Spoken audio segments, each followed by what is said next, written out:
En esta ocasión nos encontramos hablando con Amaru Ruiz. Vamos a hablar un poco sobre la situación de Nicaragua. ¿Cómo estás, Amaru? Bien, bien, gracias, Víctor.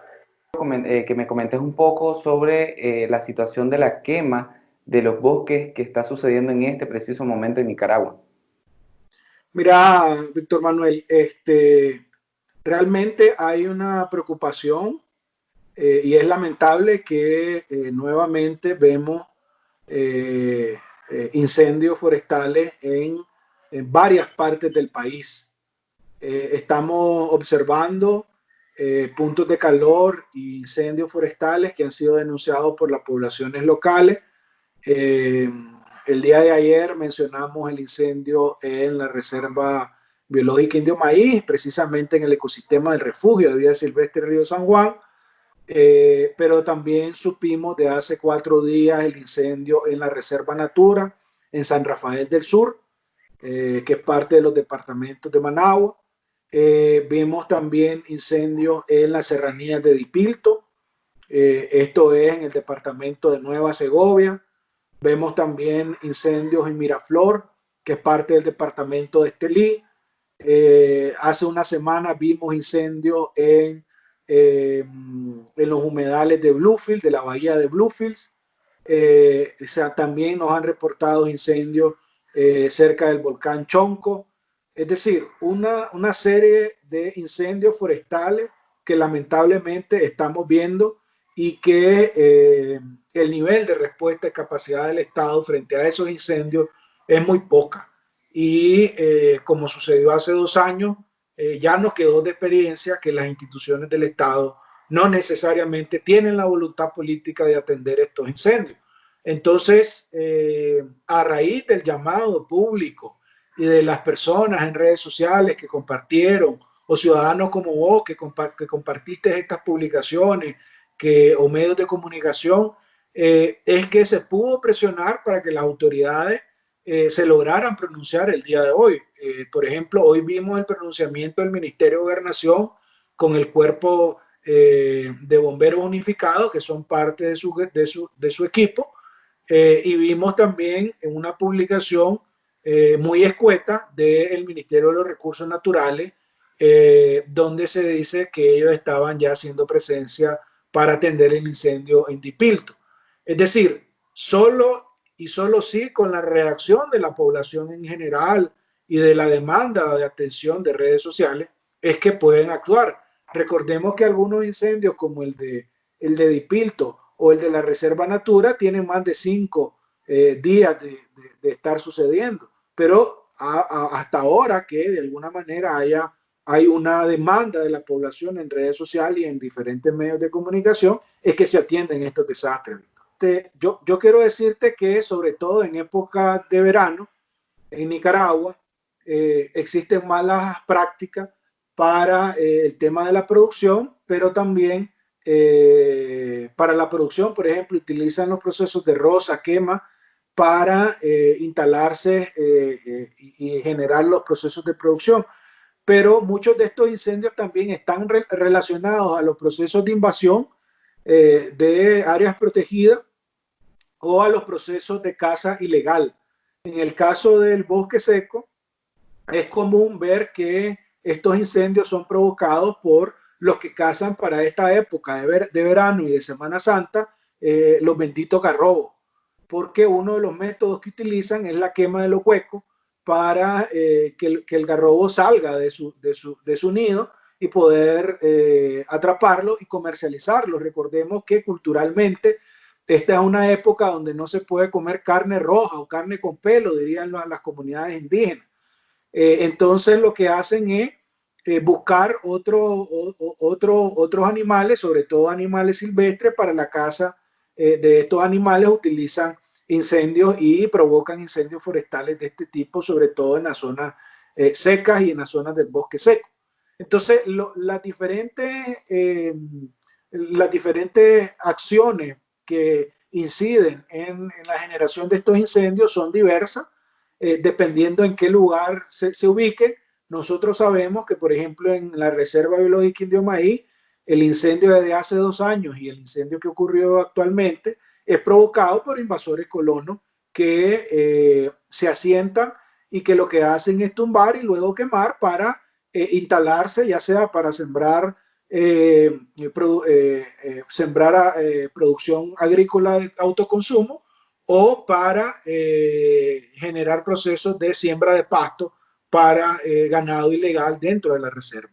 Es decir, dependiendo del sitio, las diversas causas son diferentes y por eso es que hay un llamado a que se detengan estos procesos, pero también de que haya atención hacia acciones de prevención de estos procesos de incendios forestales.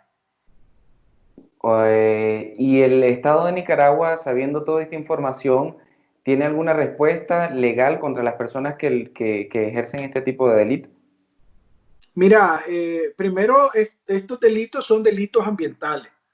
Y es muy difícil en algunos casos determinar quiénes son los responsables directos de estos procesos.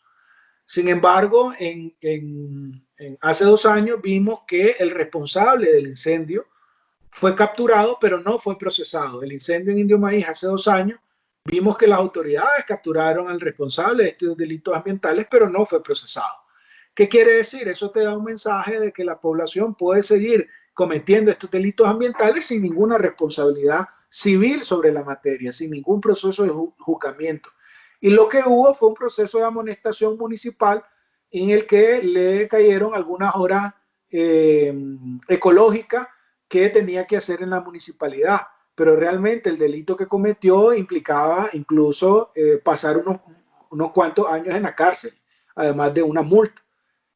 Lamentablemente, como sabemos y como vivimos todavía en una dictadura, no hay una voluntad política para atender realmente estos temas y atender la voluntad política para atender y juzgar a estos responsables de estos delitos ambientales.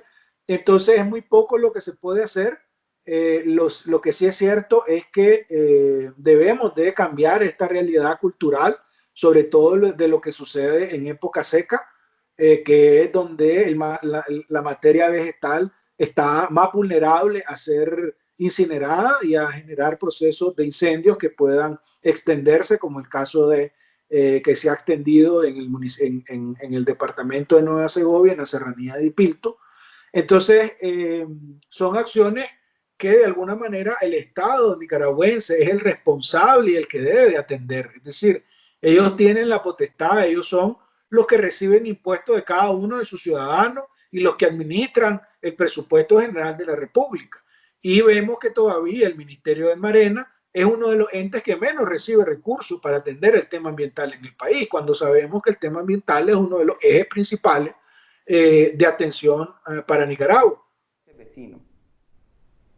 Mira, realmente los incendios generan procesos de aumento de la generación de CO2 a la atmósfera, de liberación de CO2 a la atmósfera. Sin embargo, los principales impactos están a nivel local, Víctor. Es decir, a nivel local, a raíz de estos incendios, puede haber un aumento de la temperatura local de esa zona porque se pierde la cobertura vegetal que está en la zona, pero también hay procesos de desertificación porque cada vez si no hay cobertura vegetal se pierde la capacidad de esos ecosistemas para la generación y captación de agua y eso obviamente va en detrimento de tanto de la población local como de la biodiversidad. También hay afectaciones al hábitat de especies de mamíferos, de aves, es decir, de toda la biodiversidad que habita en esos ecosistemas. Y obviamente hay procesos también de cambio de paisaje. Recordemos que Nicaragua es bellísima en torno a su ambiente natural y los incendios también repercuten sobre estos ecosistemas, transformando su paisaje y generando afectaciones que también puede afectar el turismo en algún momento. Entonces, las mayores problemáticas se centran a nivel local, Víctor, en estos territorios por la generación de estos incendios. Ok, teniendo en estos momentos la pandemia del coronavirus, del COVID-19, ¿cuál ha sido la respuesta del Estado de Nicaragua ante estas quemas?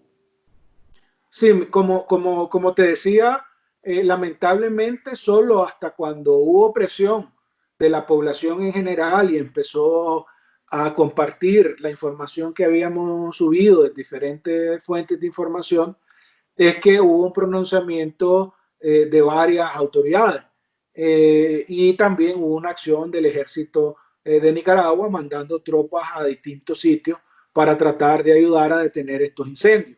Sin embargo, cuando vemos estas tropas y vemos los esfuerzos que hacen a raíz de la presión popular, eh, vemos que hay debilidad en cuanto a el equipamiento de lo que utilizan para detener los incendios forestales.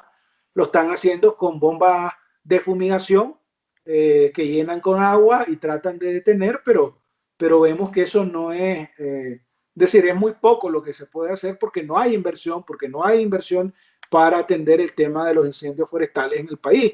Las prioridades han sido otras, Víctor, en compra de equipo. Por ejemplo, Nicaragua no tiene ningún helicóptero cisterna, que es uno de los equipos necesarios para apagar incendios forestales que se encuentran en zonas de difícil acceso o en serranías y cerros, o material químico para precisamente enfrentar estos incendios, porque no solo con agua, el agua sirve en algunas ocasiones, pero en otras necesita un material que detenga estos incendios, que por su grado de calor que producen estos incendios forestales, se necesitan de otro material químico para detenerlo. Entonces, esas son las deficiencias que tienen los equipos que llegan a la zona para enfrentar estos incendios y al final estamos a la suerte del destino para que se detengan estos incendios o que se logren detener estos incendios. Eso quedó demostrado, Víctor, también hace 2 años con el incendio Indio Maíz, cuando vimos que hasta que recibimos apoyo internacional es que pudimos tener medios que permitieran enfrentar esto. Hace 2 años y de 2 años para acá no hay tampoco un cambio en el proceso de inversión para atender esos ecosistemas. Es decir, no aprendimos la lección como Estado nicaragüense para enfrentar estos incendios forestales. ¿Conocen ustedes cuánto es los kilómetros que se han afectado o que se han perdido de bosque? Mira, nosotros tenemos información de las serranías de Dipilto. Se hablan de 1.500 manzanas, esos son como 1.050 hectáreas. Eh, Entiendo que Centro Humboldt también va a sacar un mapa alrededor del tema para definir los impactos que han ocurrido. En el caso de la Reserva Natura, en el caso de la Reserva Natura se hablan de unas 328 hectáreas de remanentes de bosque seco. En el caso del incendio en Río San Juan, en la zona del refugio de vida silvestre Río San Juan, todavía no hemos logrado contabilizar. Sabemos que es un incendio muy pequeño comparado al incendio de hace 2 años, muy, muy, muy pequeño. Y hoy bajaron algunos guardabosques y gente del ejército hacia esa zona, pero no tenemos mayor información si se detuvo. Nosotros creemos que por las condiciones actuales se va a detener, es decir, no va a pasar a más. Esperemos que no pase a más, a ser una catástrofe como la que tuvimos hace 2 años. Eh, pero vemos otros puntos de calor dentro de la reserva biológica, es decir, ese es uno de los focos de calor, pero hay otros focos de calor que están sucediendo, sobre todo vinculados a los invasores que entran a esas áreas protegidas. Bueno, ¿cuál sería tu mensaje para la población para enfrentar este tipo de situación? Yo creo que primero hay que reconocer la labor de denuncia que han establecido los pobladores locales, incluso en el caso de Río San Juan, fue un ciudadano costarricense que denunció la situación en Indio Maíz, y que la denuncia en redes sociales ha surtido efecto. A raíz de eso vemos movilización de algunas autoridades, vemos pronunciamiento de algunas autoridades y eso de alguna manera refleja el poder popular que tiene la gente al transmitir este mensaje y retransmitir los mensajes que se habían generado. Y yo creo que es importante siempre que recordarles a las autoridades nicaragüenses el deber que tienen ellos constitucionalmente como autoridades del Estado de atender estas situaciones de manera beligerante e incluso de manera preventiva. Y a la población en general que se abstenga de los procesos de quema que van en detrimento de sus condiciones de vida, pero también de las condiciones de esos ecosistemas naturales. Bueno, muchísimas gracias, Amaru. Esperemos que nos sigas dando más información si llegan a obtenerla y seguimos en contacto. Saludos. Muchas gracias, Víctor.